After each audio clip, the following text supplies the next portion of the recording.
Welcome back. Dr. Simeon Hamukoshi from the National Commission on Research, Science and Technology now joins us to reflect on the recently concluded third Scientific, Cultural and Creative Forum on the Future of Water in Namibia. Held in Lüderitz in partnership with SASSCAL, the forum brought together diverse voices to address one of Namibia's most pressing challenges, water sustainability in the face of climate change, development and social needs. Doctor, good evening and welcome. Thank you very much. Good evening. Thank you so much for being here. Well, just to start with, talk to us about some of, the key highlights of this year's discussions. Yes, just to give a bit of context or background, this was actually our third Scientific Cultural Creative Forum on the future of water in Namibia, following the first and the second one that we had in Windhoek and Ongwediva, respectively.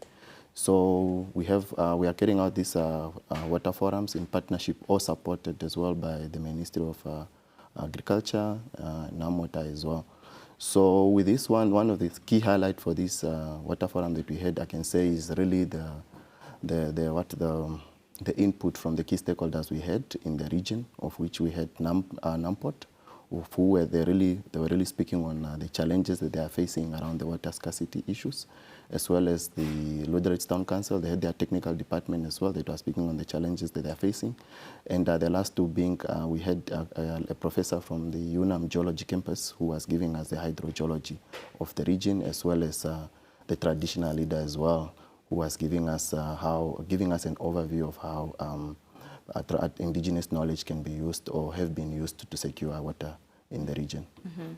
From the presentations and dialogues that took place on the day, what stood out to you most in terms of urgent issues regarding Namibia's future water security? Yes, so despite the issues that were raised, I think what stood out really is the solutions that were being proposed. Number one, people are really looking, or they are really insisting on the desalination, which is cleaning seawater for use. This is something that it's a technology that is inexistent. In fact, our coastal town in Erongo, all our coastal towns in Erongo are fed by the Orano water desalination plant. And there are also suggestions on water reclamation, which is a technology that we use here in the city of Windhoek, as this being the possible water sources. But other than that, there's also some people are also complaining on, actually the town council is complaining on aging infrastructures, which is causing about higher water volume leakage. I mean, close to 30% of water is lost through water leakages. So there is that pressing issue around really improving the existing infrastructures. 100%.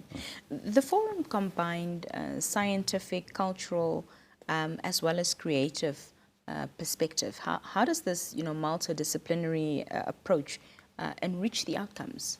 Yes, so it's good that you asked that question.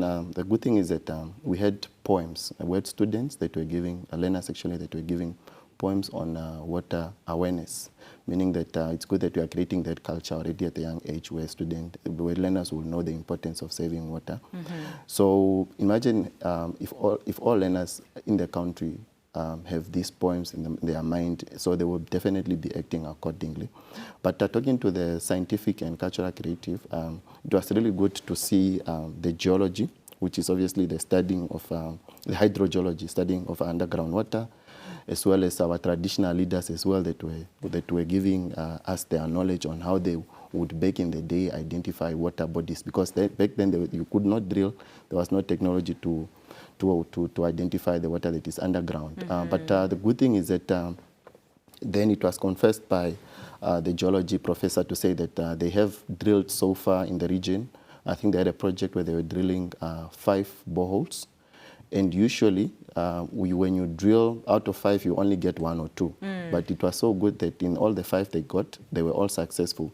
And this was an attribute to say that they did not just rely on technology or scientific data, but they also relied on the indigenous knowledge. They consulted people in the community to get their perspective on where is usually water and leading to there being successful 5 out of 5 underground borehole water drilling. Yeah. Just unpack a little further for us, Doctor, what role communities and as well as local culture plays in shaping how Namibia manages its water resources? Yeah, I think with the community, they have a role to play, definitely. Start off by, for instance, they're encouraged to do, for instance, rainwater harvesting, just to have that, to make use of that water resource. There are some also encourage those small-scale backyard gardens that are relying on small crops to also use some of these basic hydroponic systems. And also, they're also encouraged to report water leakages as well, as I've indicated. Sometimes you find that you will drive past a pipe that they've busted, but you're not even reporting to the town council. And as well, with looking at the cultural aspect, really is just to leverage on their indigenous knowledge so that this doesn't go to waste and so that we can also apply them. And why was Lüderitz a significant location for this year's forum? Yeah, I think this follows a report that was released on the water scarcity challenges or issues in the region, and also the fact that this upcoming green hydrogen, oil and gas development in the region, which these are industries that will require a lot of water, and also the fact that if these industries come to life, people are anticipating the population for Lüderitz to double. So that sees the energy to then really ensure that there's enough water that can cater for the industry and the community at large. Dr. Hamukoshi, how do the outcomes from this forum, feed into national strategies or policies when it comes to water management? Okay, so actually at the National Commission on Research, Science and Technology, we are functioned with a responsibility to establish what we call the National Program on Research, Science and Technology. This is a program that looks at how technology, science, research and innovation can support the developmental agendas of the country. And water security is considered as a priority area. So what we are looking at then is to identify these projects. Then from there, these projects will send out research calls. Research calls is just a request for proposals aimed at how a certain challenge can be addressed. So when these research calls are advertised, the successful ones will then look into really coming up with a tangible technology that will address these water scarcity issues in the country. And in addition to that, we will not just have academic publications, but we also then have what we call the policy advice that are feeding now. The policy advice aimed at addressing these water challenges that will then inform the government at large. Finally, Doctor, what are the next steps now after the gathering, and how do you ensure that the ideas and recommendations discussed do move into action? Yes, so this was actually our third water forum. We are now actually having our fourth one and final one, which we are planning to have it in the Longo region. Then thereafter, we'll then, because we had the first forum, we collected ideas and projects. The second one, the same. Now the third one here, we have also collected good, brilliant ideas.